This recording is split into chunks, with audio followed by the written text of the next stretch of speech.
ये आकाशवाणी है। अब आप विशाल शर्मा से समाचार सुनिए।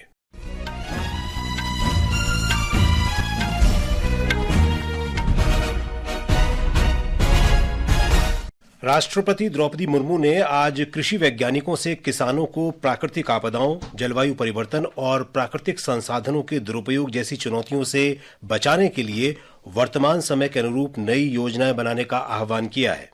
आज भुवनेश्वर में ओडिशा कृषि और प्रौद्योगिकी विश्वविद्यालय के 40वें दीक्षांत समारोह को संबोधित करते हुए राष्ट्रपति द्रौपदी मुर्मू ने कहा कि कृषि वैज्ञानिकों को देश के लिए नई योजनाएं बनाते समय मृदा स्वास्थ्य, पर्यावरण, मृदा संरक्षण और प्राकृतिक संसाधनों के उचित उपयोग पर ध्यान देना चाहिए।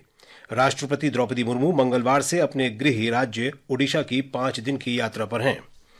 महाराष्ट्र में भारतीय जनता पार्टी के नेता देवेंद्र फडणवीस आज शाम राज्य के मुख्यमंत्री पद की शपथ लेंगे।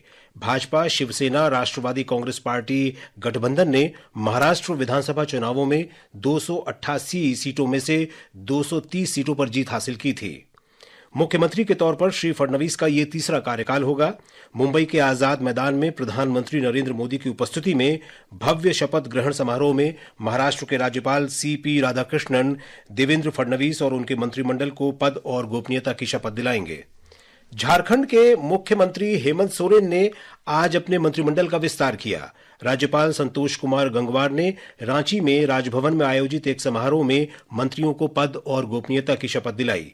कुल 11 मंत्रियों को मंत्रिमंडल में शामिल किया गया है।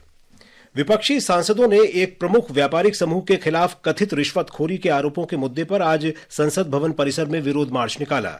लोकसभा में विपक्ष के नेता राहुल गांधी सहित कांग्रेस के अन्य सांसदों के साथ साथ डीएमके, राष्ट्रीय जनता दल और अन्य दलों के नेताओं ने विरोध प्रदर्शन किया। वे संयुक्त संसदीय समिति से मामले की जांच कराए जाने की मांग कर रहे थे। इस बीच केंद्रीय मंत्री गिरिराज सिंह ने विपक्ष के विरोध प्रदर्शन की निंदा करते हुए संसद के बाहर संवाददाताओं से बातचीत में इसे नाटक बताया। भारतीय जनता पार्टी के सांसद निशिकांत दुबे द्वारा कांग्रेस के शीर्ष नेताओं पर आरोप लगाने और संभल हिंसा के मुद्दे पर विपक्ष के हंगामे के बाद लोकसभा की कार्यवाही दोपहर बाद 2 बजे तक के लिए स्थगित कर दी गई। शून्यकाल के दौरान श्री दुबे ने कहा कि ऐसी ताकतें भारतीय संसद और देश की अर्थव्यवस्था को बाधित करने का प्रयास कर रही हैं। कांग्रेस, डीएमके और अन्य दलों के सदस्यों ने एक प्रमुख व्यापारिक समूह के खिलाफ कथित रिश्वत के आरोपों और संभल हिंसा के मुद्दे पर सदन में हंगामा किया। हंगामा जारी रहने पर अध्यक्ष ने सदन को दोपहर बाद 2 बजे तक के लिए स्थगित कर दिया। पीएसएलवी C-59 यान के प्रक्षेपण के लिए उल्टी गिनती शुरू हो गई है। प्रोबा 3 अंतरिक्ष यान को श्रीहरिकोटा के सतीश धवन अंतरिक्ष केंद्र के स्पेस पोर्ट 4 के पहले लॉन्च पैड से अब से कुछ ही देर में छोड़ा जाएगा। हमारे संवाददाता ने बताया है कि भारतीय अंतरिक्ष अनुसंधान संगठन इसरो की वेबसाइट पर इसका लाइव प्रसारण देखा जा सकता है। रूस के राष्ट्रपति व्लादिमीर पुतिन ने भारत में छोटे और मध्यम उद्यमों की स्थिति बेहतर बनाने के लिए प्रधानमंत्री नरेंद्र मोदी के नेतृत्व वाली सरकार की सराहना की है। कल मॉस्को में एक निवेश मंच को संबोधित करते हुए श्री पुतिन ने भारत की आर्थिक पहल, विशेष रूप से मेक इन इंडिया पहल को महत्वपूर्ण बताया। राष्ट्रपति पुतिन ने कहा कि भारत के नेतृत्व ने अपने हितों को प्राथमिकता देने की नीति पर ध्यान केंद्रित किया है। श्री पुतिन ने भारत में विनिर्माण इकाई स्थापित करने के लिए रूस की इच्छा व्यक्त की। श्री पुतिन ने छोटे और मध्यम उद्यमों के विकास के लिए ब्रिक्स देशों के बीच सहयोग बढ़ाने का भी आह्वान किया।